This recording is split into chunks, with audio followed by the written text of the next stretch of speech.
Hi, welcome to Tips for Sociology. Today we'll be doing a short video on the work of Aaron Cicourel. So, Aaron Cicourel was born in 1928. He studies his BA and his MA at UCLA and then goes on to study his PhD at Cornell University. Cicourel is a very prominent figure, particularly when we're looking at sociology and criminology. And principally what we will be focusing on today is his notion of typifications, the typical offender when it comes to criminality, and also a concept which he refers to, which is called the negotiation of justice. As always, it's really important to try to figure out where Aaron Cicourel fits when we look at our sociological theories, and it's very important to do that when studying at GCSE or A level and have a rough background of where this sociologist kind of comes from and whose thinking does he align with. Well, we can consider Cicourel to write from an interactionist perspective. We will see how his work is somewhat similar to that of Howard Becker, who I'm sure I'll be doing a video on later on, with the idea that labels are going to affect individuals' behaviour.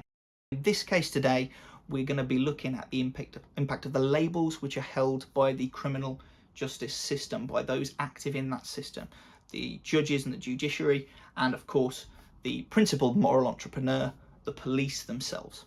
So what do we mean when we use the word typification? Well, Cicourel develops this concept in his book, The Social Organisation of Juvenile Justice, and this is one of his core works.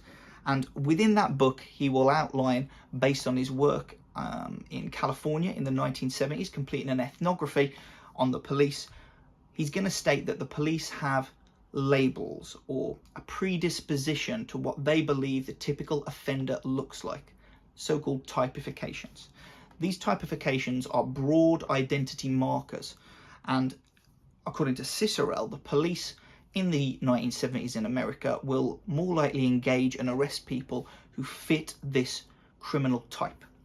They are, as I said, broad characteristics. So Cicourel would say the police will more likely focus on those who are male, or more likely focus on those who are ethnic minority, who might be working class, who might have a poor educational background, or who will be juvenile.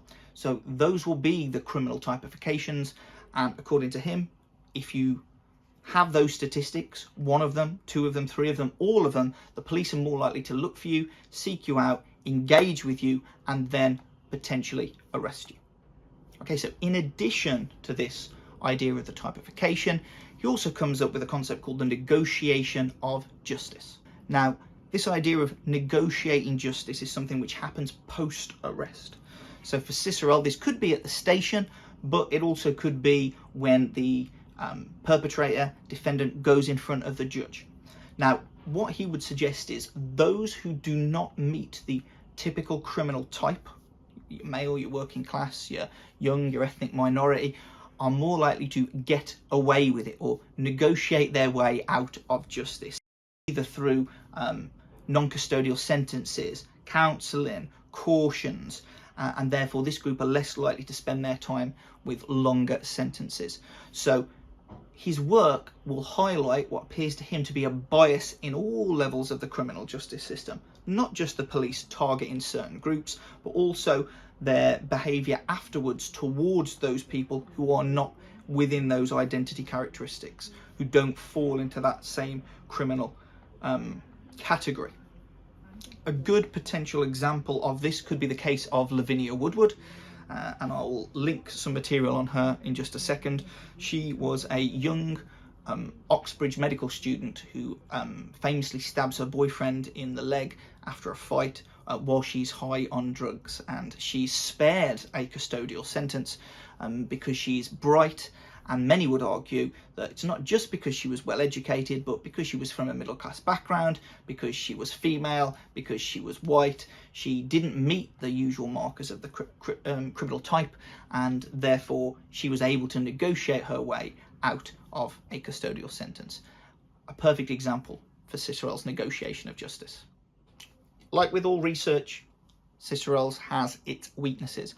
Firstly, it's difficult to generalize any research that's done when it's just in one area. He focuses on police in California, and therefore the policing around the United States or any other country may not be the same as this. And bear in mind, there's a temporal question here as well. He's done in the 1960s, in the 70s, so the research was conducted quite a while ago, and we know that since then there's been a lot of changes in society, and the dynamics and the relationship between the police and the general public are going to be different. So things have moved on, and we know that there's been lots of positive changes in policing since then. So there are a couple of big problems.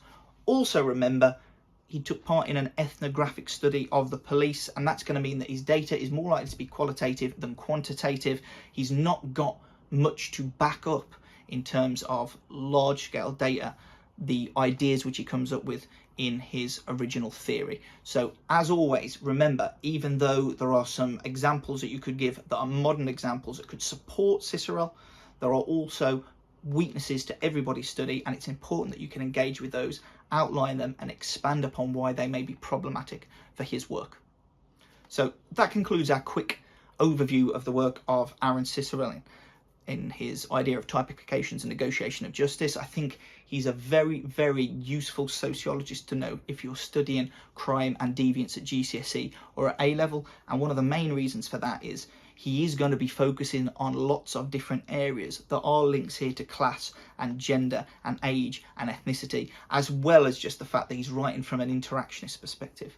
Also do remember, he is coming up with a theory that questions the validity of much of the official statistics on crime and deviance, which show those who are the typical offenders are more likely to be arrested. He's saying, well, it may not be the case that they are committing more crime. It may just be the case that the police hold particular stereotypes, that the judiciary are more likely to let certain groups off with crime, and therefore the statistics that we get on crime are not going to be accurate if you have a bias within the criminal justice system.